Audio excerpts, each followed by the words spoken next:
Pour la petite histoire, on m'a demandé une photo de mes pieds. Pourquoi est-ce problématique? Hormis le fait que je ne comprends pas le fantasme même du panard, je me demande à quel moment une personne se permet de venir pépouze dans mes DM pour me dire, Coucou, ça va? Tu vendrais pas à tout hasard les photos de tes pieds? sous-entendu, Pour une bonne partie de paluchage bien hard. tout comme les photos de pipou non sollicitées, vos demandes dégueulasses sont une intrusion. On n'en veut pas, on n'en veut pas, on n'en veut pas, non, non, non. En plus, il y a certainement des sites spécialisés avec des photos de panards de tous les modèles pour satisfaire tout le monde. À défaut, allez sur des sites de vente de sandales, claquettes ou autres nu-pieds. Je suis super énervée parce qu'à quel moment dans la tête de ces personnes, une telle demande peut recevoir une réponse positive. Mais bien sûr, mon loulou, allez, tiens, une photo de mes pieds après un entraînement bien chaud de gym.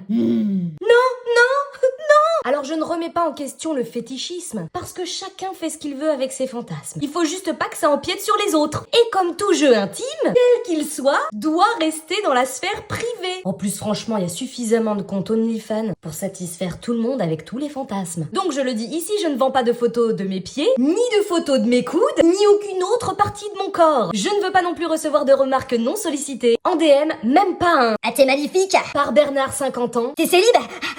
Et encore moins de pipou, ou autre verge, ou encore d'autres demandes cheloues. Il faudra attendre que je dise publiquement Salut la commu, je vends des photos de mes ongles incarnés, qui veut? pour m'écrire un DM pour l'acheter. Et comme ça n'arrivera jamais, tous les dégueux là, ça dégage. Bref,